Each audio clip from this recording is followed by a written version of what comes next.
The full-length version of this video is only available to premier members of the Smarter Real Estate Tribe. These video trainings are recorded live weekly to expose the secrets of successful real estate entrepreneurs across the country. To access the complete video library, including all exclusive mastermind mentor interviews, visit www.smarterrealestatetribe.com and join us as a premier member of the Smarter Real Estate Tribe community.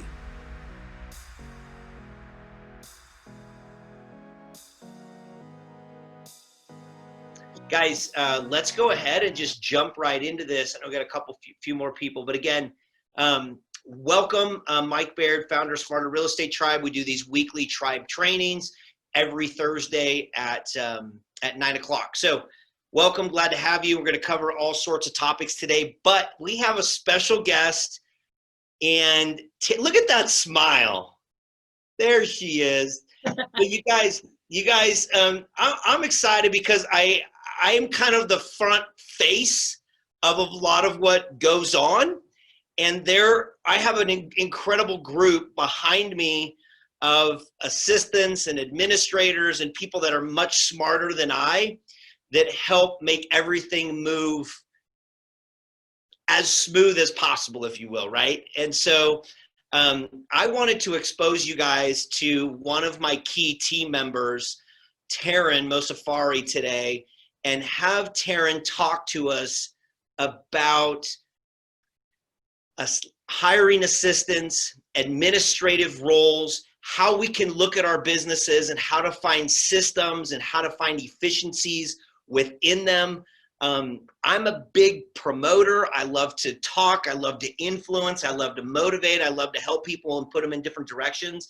But having somebody like Taryn has been massive for me over the years. Taryn, like how long, by the way, I was looking at it last night, how long have we been even together? Like 10 years, 12 years? I don't know. Like what? I think it was about 2009. I want to say it was 2009 or 2010 when we connected when I was over at another brokerage at Exit. So I'm pretty sure I remember the long conference room when we sat there and I got to meet you, and you were doing amazing things then. You're doing amazing things now. So it's been just over 10 years that we've been connected. So I love it. Yeah, it's gone by so fast, and we're dear friends, and obviously do a lot of business together. So I'm excited to jump into this. Taryn, I want to preface it with this. I want to kind of front load this whole conversation with you guys. Got to know that, Taryn, by the way, how many transactions are you currently managing right now for other real estate agents and people that you're working with and doing administrative work for? So I coordinate, my niche is contract to close. Even though I have a lot of experience in all the aspects of real estate teams and businesses, I've zeroed in on contract to close processing, and consulting really is what I do. So I'm currently coordinating for about 21 agents. I think I've got 68 on my desk right now. I did 374 last year. Contract to close, that was my numbers I hit last year, which was, I beat it by 70 last year. So last year blew up a little bit, which was nice. So yeah, that's kind of what I'm currently playing in. When you say contract to close, what are we talking about, in what space? Right, and it can be either side or both sides. So the minute an agent puts something under contract, typically, that's when they're going to send me over their raw paperwork. I prefer it raw because I'm going to dive into it. I do a 3-phase transaction coordinating system. So once it goes under contract, all the way until I've reviewed settlement statements and we disperse on that file, I'm kind of on that team for that time. So I'm just every transaction's different. So I get to do something different with every one. So on my side, I'm a licensed real estate agent. A lot of us are. And when we go under contract, boom, rather than dealing with all of the due diligence and all of the paperwork and all that kind of stuff and the listings and all, that's when Taryn comes in and gets involved. So you're doing that for 21 agents right now, 374 transactions last year. Right. I want to ask you this, and this is a question and something that came up a couple of months ago as COVID was coming out. What are we seeing right now? I consider you as an incredible information hub, have contact with tons of agents. What are you seeing right now across the board with contracts and things like that? Are we maintaining volume? What do you see in terms of all that? Right. Volume's the same. It's always insane. End of March through the end of June, I'm hitting numbers that I don't hit the rest of the year. So it's really not that much different right now, where we're being hit in two areas. Number one, my cancellation rate right now, it usually hovers right around 12.5%. And most of those cancels in the first 2 weeks of a transaction. Right now, those cancellations, I want to say the last numbers I looked at, that were double, about 25% of the deals I'm starting. So I get that raw contract, I start pumping on it, and within 2 to 3 weeks, it's canceling.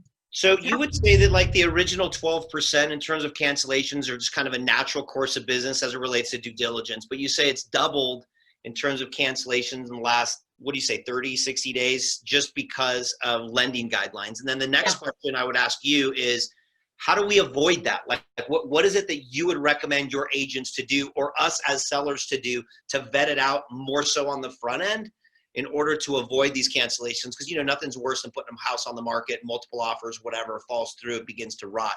What's your suggestion that way? In terms of underwriting, we have to be willing to just jump through the hoops right now. And we have to prepare our buyers and our sellers and ourselves. You know, we got to be just prepared. You're going to jump through some weird hoops. It's going to feel weird, but be super smart about not playing any of the games. So here's an interesting example. Here the government comes out and says, no penalties. Go ahead and put your mortgage in furlough should you need it. Well, Fannie Mae and Freddie Mac didn't agree to that. So now the new underwriting guideline that just came out, it was about a week and a half ago. If a borrower has put their home into furlough, even though the government said there shouldn't be any penalties, Fannie Mae and Freddie Mac are saying you can't get a loan for 12 months. What is it that you found by way of either daily action habits or just raw character traits that you look at and you work with agents, say that's why they're successful? I think you have an unbelievable bird's eye view here on all of this that's happening. What is it that I'm looking at? I want to be more successful. So you observe these things happening. What is it that I can take and learn from what you're observing out there by way of daily actions and traits and things that they're doing? What do you observe? I love that. I love that question, because not only does it make you more successful, and I think this translates not just in sales, but to you guys as investors in this amazing tribe that Mike is, is leading. These characteristics lie in there, and they're the only people I'll work with. If some of these characteristics, I'll talk about some of them, but if they don't exist, I won't work with these people, because it's too much emotional draining for me, and I can't do my job. Clear boundaries and working with someone who knows how to not just set them but accept them that's a starting trait. So there you go. Make a note of that. Boundary setting is highly important. This business can be very emotionally taxing. And the only way to really survive, I think, is to maintain within a particular range. Because if we get too here or there, and I'm not doing that, and that's stupid, it's like I feel like we're in the people business, right? Yeah, we're in the real estate business. We're in the people business, and we're trying to manage expectations.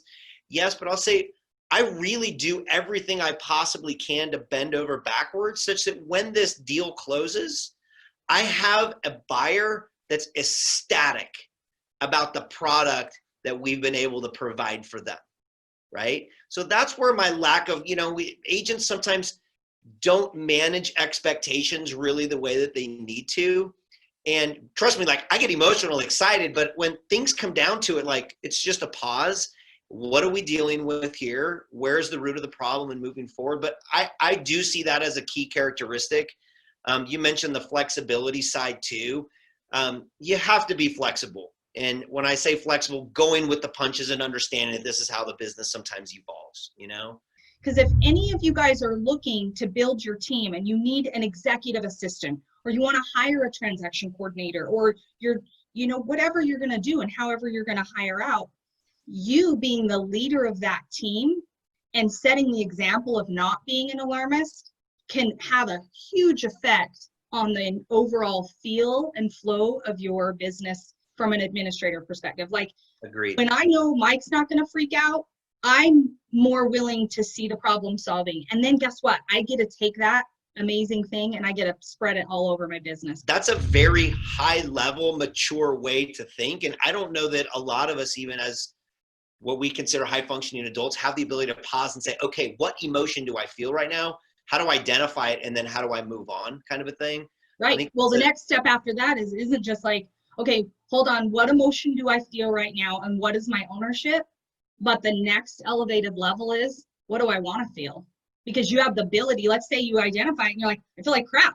I feel like I want to kill someone right now. I want to punch them. I'm so upset. Do you have the ability to level up one more time and say, yeah, but I want to feel this way. So what's my next right step to feel that way? I want to put myself in the shoes of an individual who is starting to find some success. They're starting to find a little bit of scale in their business. And they say to themselves, there's too much on me right now. I wear the agent hat possibly. I wear the acquisition hat. I wear the contractor hat. I wear all of these hats. And I need to begin to unload and bring someone else in to support my business. So talk to me about this administrative role. What is it that I would be looking for in that type of hire? Like I already know it. I see it in you. I see you operate. But I think it's important we identify what that right person looks like. I see a lot of people hiring people they know and even family members because it's easy. It's like, oh, I'll just hire a family member. I'm not saying that's a bad choice, but it's usually done for the wrong reasons. So I just want to put that caution button out there that a lot of people, when you're scaling and you're looking to bring someone on, immediately you're going to be like, well, who do I know? Oh, my cousin. Oh, my daughter. Oh, whoever. You're so right. And just being careful with that. I have this administrator success assessment form that it's kind of like a rating system, and it's 10 points that can kind of lead to getting to know where is this person at currently. And right. I want you, so this is what Taryn uses. We can get this out to everyone. Again, she refers to it as the administrator success assessment test. So I was reviewing this just this past week. You put this in front of someone you're thinking you want to hire, and they rate themselves 1 to 10.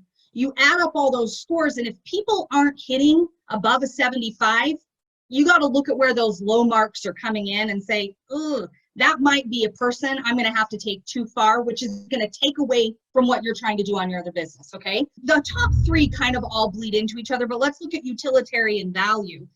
Will their career coming to work for you, will that have a useful outcome for them? Can they see, and it ties into future identity, can I see myself in the future in this role?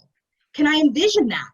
If they can score high in those areas, again, it comes from deep within them. It all ties back. You want to find an administrator, an assistant, a coordinator, whomever it is, that can find that drive within themselves. They're not going to come to you and say, Mike, I don't know what to do today.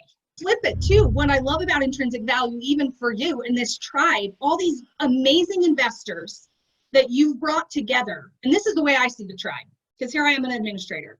But I see all these people that have come together that are doing exactly what we need in this industry. You are elevating the integrity in our industry, and it is so needed. Like I die about it. So when I look at intrinsic value, if everybody on this tribe, in this tribe, could say, I'm a 10. I freaking love what I do so much. I don't even care about the money. I'm going to make it. I'm going to roll in it if I can because that's fun. But in the end, I'm going to get up and do what I do every day because I love it so much. To view the remaining portion of this training video, become a premier member of the Smarter Real Estate Tribe, where we are focused on one thing, getting you results and doing what you've always wanted, to become a real estate entrepreneur.